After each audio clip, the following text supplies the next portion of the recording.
Welcome to Obscurus, your weekly dose of paranormal fiction. Every Wednesday, Obscurus features new short stories and serialized novels written by novelist, screenwriter, and voiceover artist Biswajit Banerjee. The realm of the paranormal stretches far beyond the usual horror story. So while you'll get to listen to lots of ghost stories on this podcast, there will also be many tales of lesser-known paranormal themes. To get us started, here is your host, Biswajit Banerjee.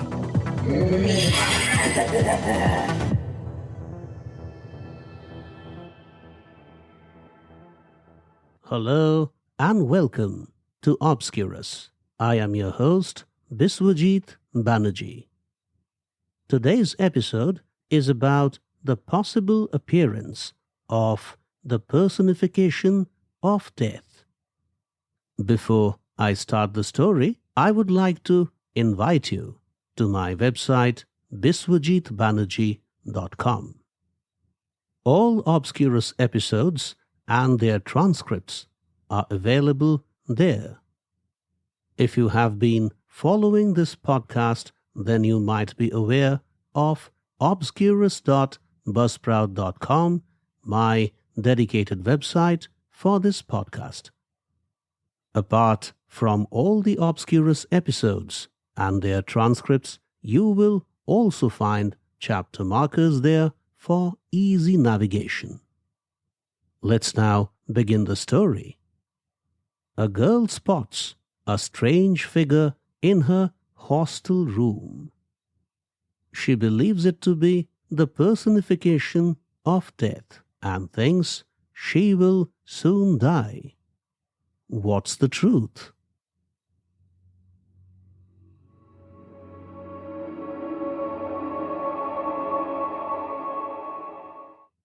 The Visitor. Written and performed by Biswajit Banerjee.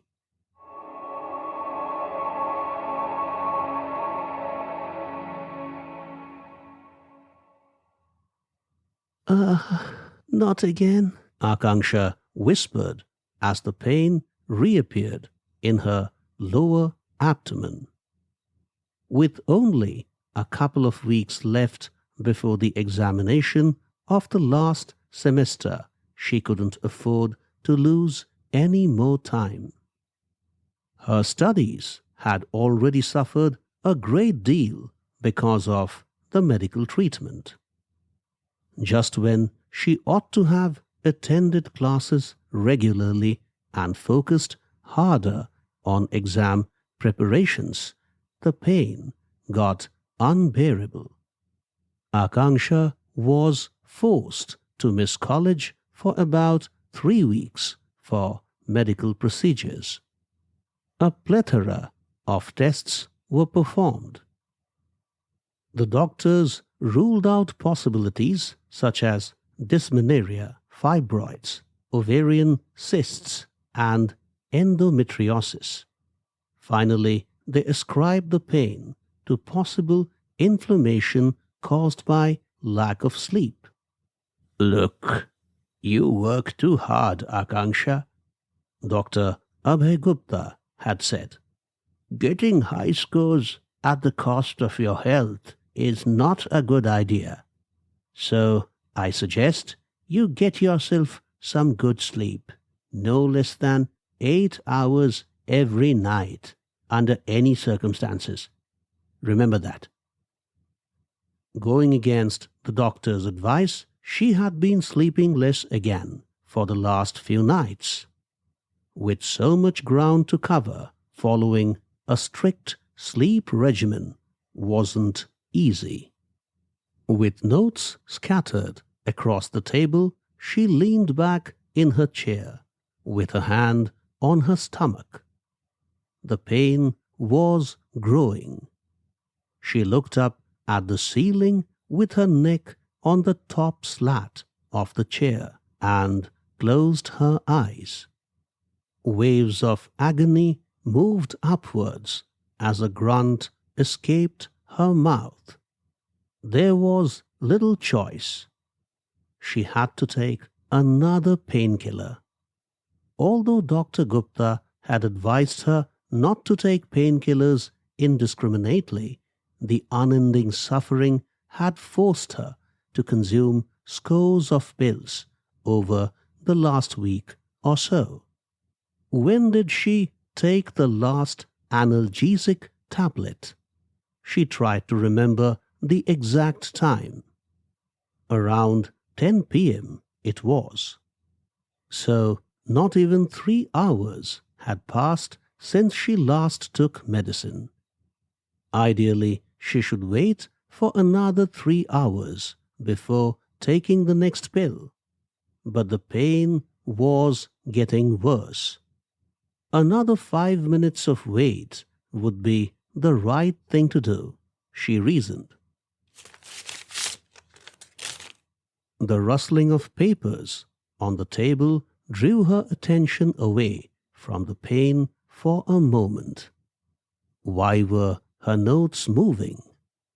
The window of the hostel room was too far away, and no draft through it could possibly be so strong so as to move the papers. Alarmed, she opened her eyes and, after straightening her back, looked forward. What stood across the table sent her heartbeat into a frenzy. Wrapped in a black robe stood a man with only a part of his face and head visible. White. The man was completely white. Even the entirety of his eyeballs and tongue were white.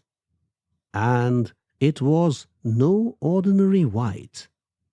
The intensity and luster of his complexion would beat gleaming snow by miles. Who was he? No, he couldn't have been a human by any stretch of the imagination. Some ethereal entity, perhaps.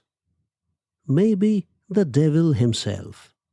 Maybe the personification of death. A part of his robe brushed against her notes, causing the ruffle. In the next minute, Akanksha found most of her body paralyzed.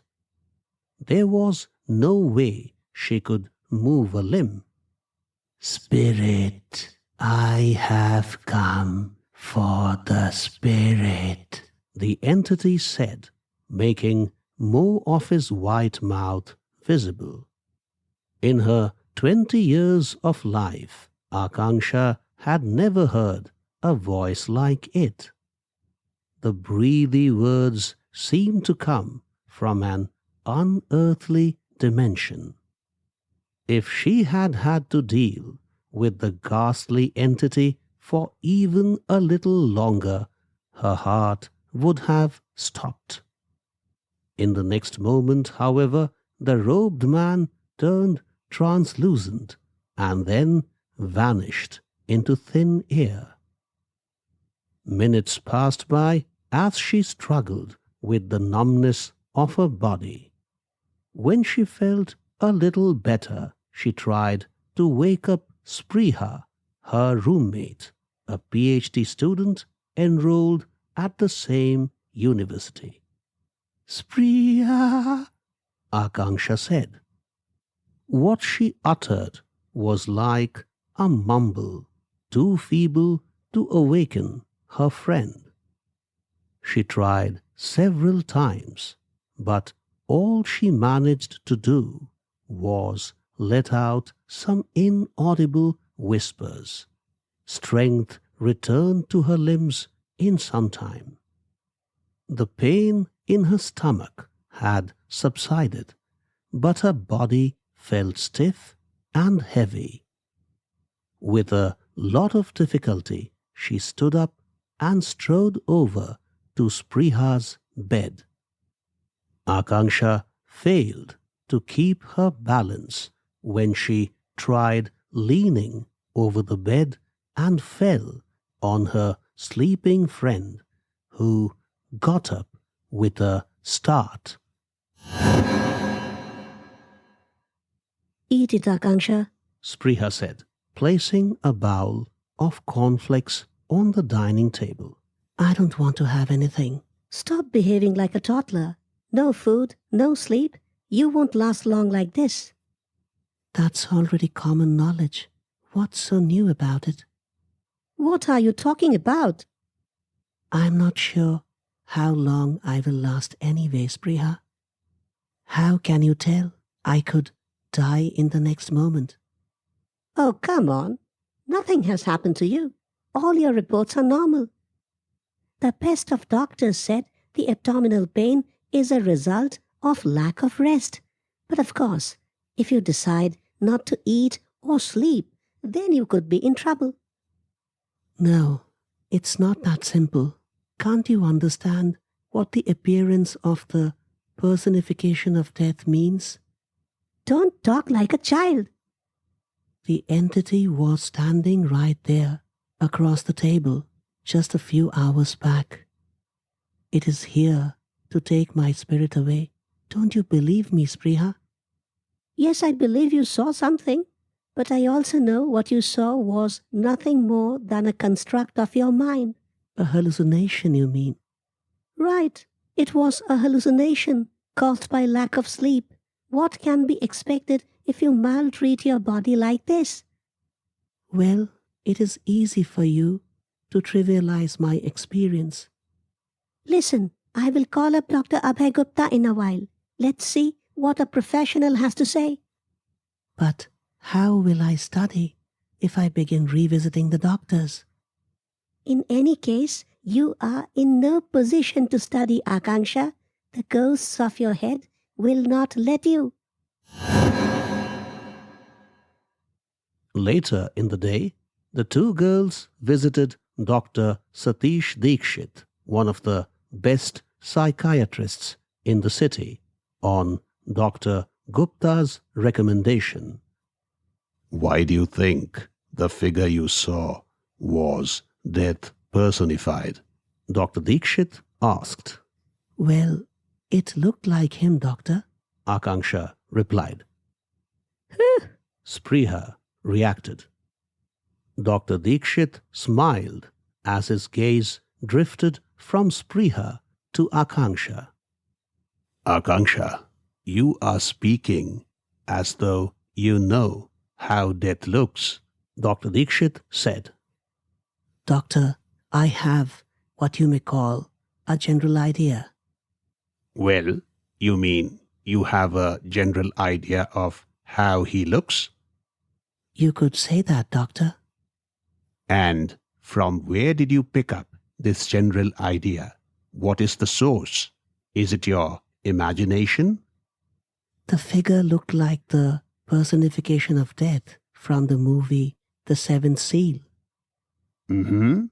The Seventh Seal by Ingmar Bergman, the great Swedish filmmaker. Yes, but to tell the truth, the figure I saw appeared even more horrific than death personified in the movie.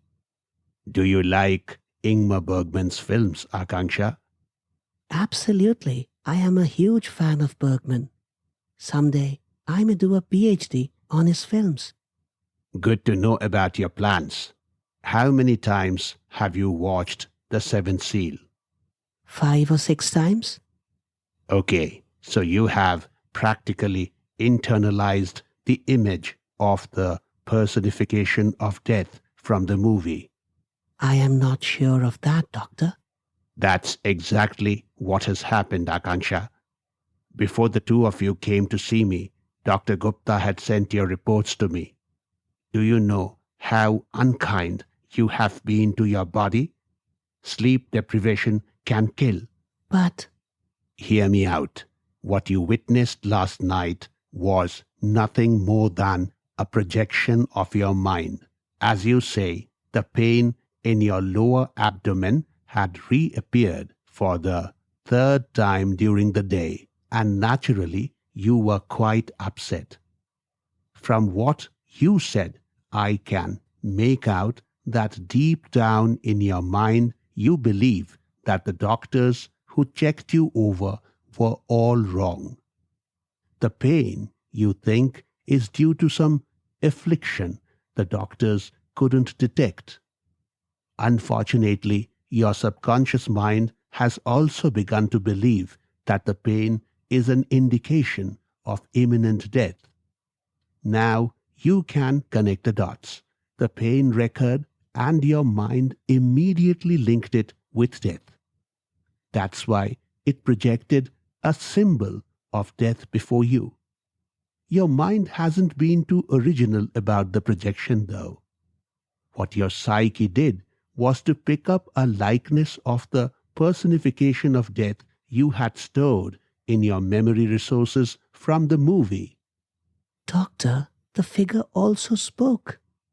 Yes, indeed. You mentioned that earlier. The figure said it had come to take your spirit away. Isn't that right? Akanksha nodded. Look, hallucinations are not always visual in nature. Just like false visions, there can be false hearing.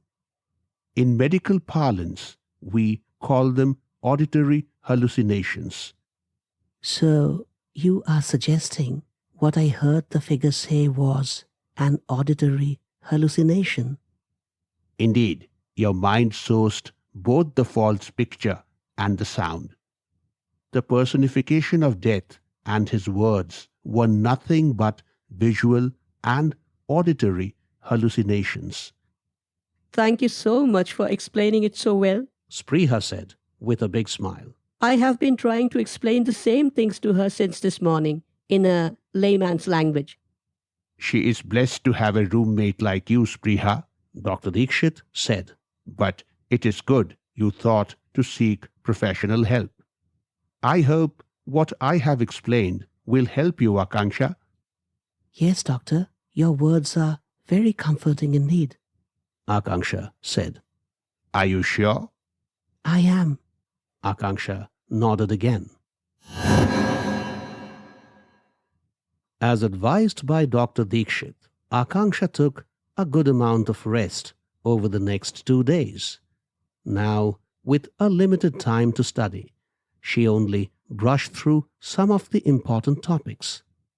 Spriha took good care of her friend and ensured she didn't miss any medication. Akanksha didn't perform well. The paper on history of cinematic arts in particular went very badly. She only hoped to get the bare minimum she needed to pass the test. In the evening of the day the exams finished, Akanksha's parents visited the college hostel. "Look, you did your best under the circumstances," her father, Mr. Prabhu, said. "If I don't get 70% marks, I will not get admission into the master's program, Dad. What will I do then?" There's no way you are going to secure less than 70%, my dear. Mrs. Prabhu said. Don't be so pessimistic. "Mom, I have made a realistic assessment. The paper on history of cinematic arts will bring my percentage down." "Even a score of 60% will get you admission into the postgraduate program," Mr. Prabhu explained. "You have no reason to be so upset."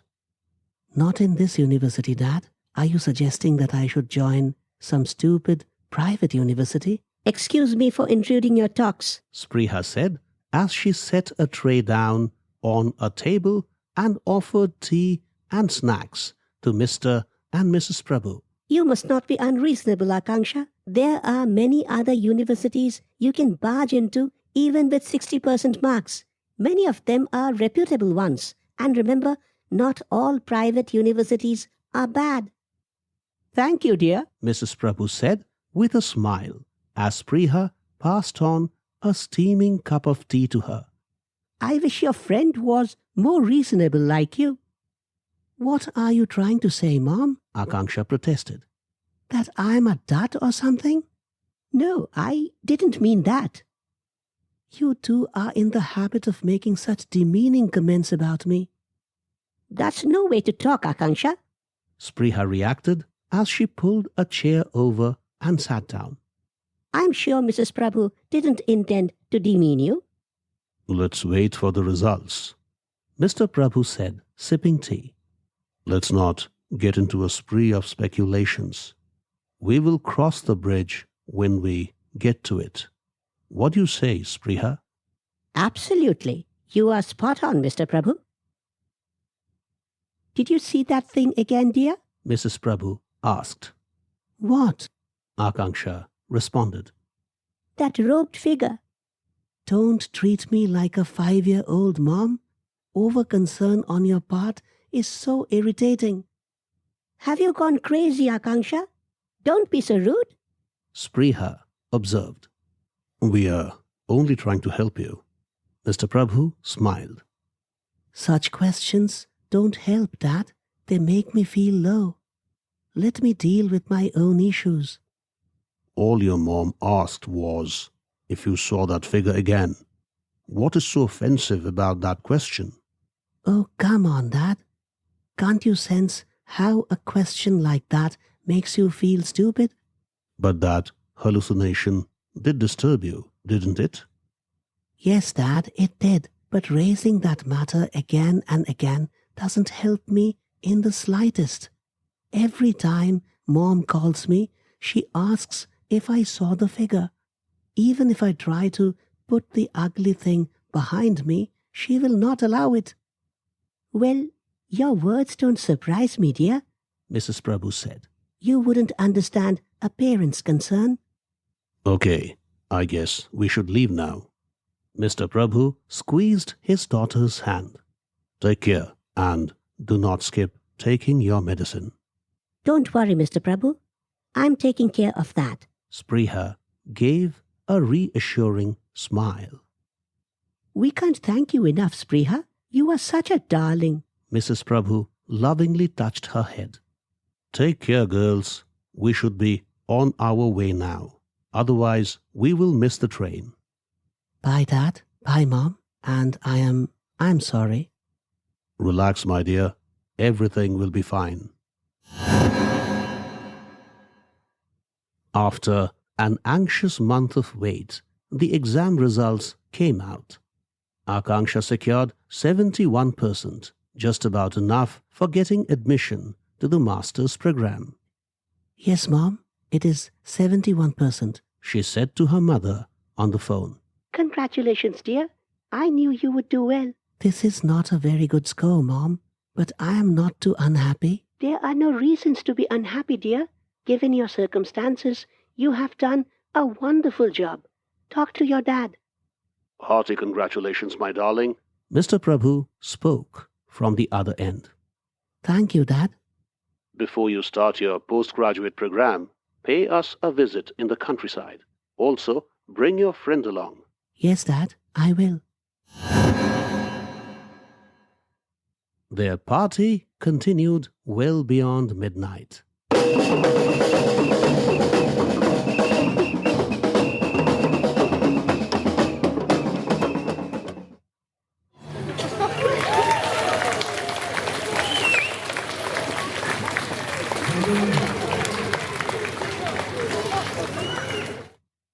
After having spent all their energies on wild dancing, it was time to indulge their gluttonous selves. The girls feasted on spinach and ricotta cannelloni and fish fillets. Spriha had booked a table next to a large glass wall. The changing hues of night, visible through the glass, added more punch to the wonderful moments. So, are you happy now? Spriha asked, munching fish fillets. Oh, I have never been this happy. After finishing my master's degree program, I too will pursue my doctoral studies like you. Of course, my subject will be different. The films of Ingmar Bergman. For goodness sake, stop talking about studies. At the very least now. Enjoy the moment, my girl. Spriha laughed.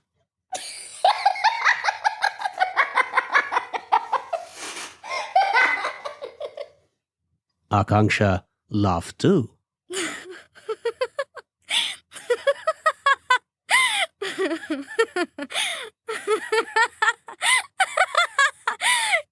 Your parents must be delighted with the results. Yes, they are. My father wants us to visit our country house. That sounds like a good idea. I'm sure you will love the countryside. Do you miss your native place? Yes, Priya, I do.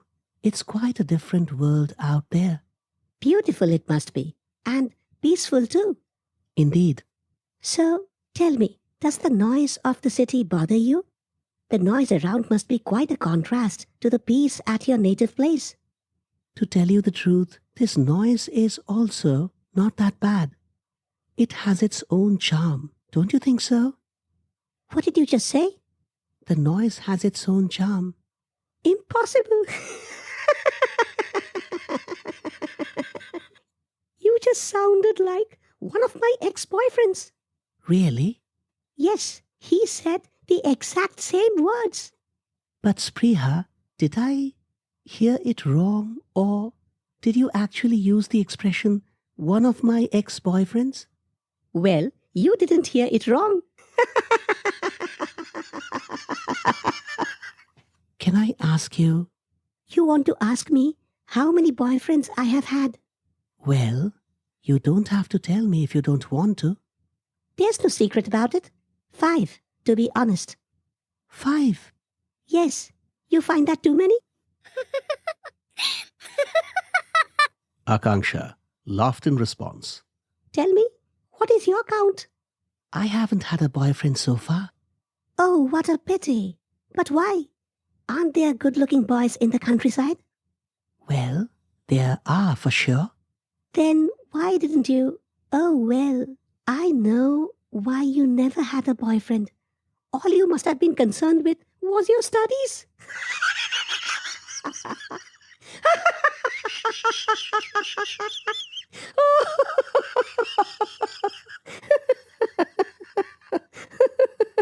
Spriha laughed even louder this time. Relax, you are too loud. Don't mind my saying this, Akanksha, but you are a funny girl. Tell me, what are your plans for the future? Would you like to have a boyfriend or not? Can't we talk about something else? First, answer my question. Look, I would rather have one boy in my life. Oh, really? My paragon of virtues? Hey, don't mock me like that, Spriha. Don't be a damn idealist. Relationships don't work that way. You know what? Most boys are like cartoons. Only one thing plays on their minds. Sex. Imagine spending your entire life with such a one-dimensional character. You are experienced, no doubt. Of course I am, and I take pride in it. Look at that boy, for example. Do you see how he's staring at the bar girl? He just needs a chance to consume her. Akanksha looked in the pointed direction. Without a doubt, Spriha was right. And look at that pot-bellied middle-aged man. Don't you see how he is staring at the women around him? By the way, he cast his eyes on us a while back. You noted even that? Akanksha laughed, another hearty laugh. Now, check out that idiot standing close to the doorway. It appears as if he is about to take part in a fancy dress competition. The foolish fellow thinks he looks smart in that costume. What Akanksha saw now virtually sucked the life out of her. The man Spriha had pointed at was the same figure Akanksha had seen about a month and a half back in the hostel room. Death personified. That, Why do you look so alarmed? that is the one. Death personified. Akanksha stammered. What? Who are you talking about? The one you pointed at, that man in black robes at the door. Are you crazy? There's no robed man at the door. I pointed at that fatty, the one with a belly like a pitcher. He looks so funny in that red t-shirt and shorts. Akanksha looked at the door again. The robed man wasn't visible anymore. Believe me, Spriha, that man was there. Don't give me this crap again. Shut up. Before Akanksha could respond, she sensed a movement behind Spriha. First the robe, then the head, and then the bulk of what she called the personification of death became visible. I am taking the spirit with me, he said. As Akanksha dealt with the numbness of her limbs, the figure disappeared. Quite a few seconds passed before she could feel life in her fingers again. She touched herself to check if she was alive. Yes, she was. That figure was just behind you, Spriha, she literally shouted. Trust me, he was there. Spriha had her gaze fixed on her, and it wasn't long before Akanksha realized that it was, in fact, a lifeless gaze.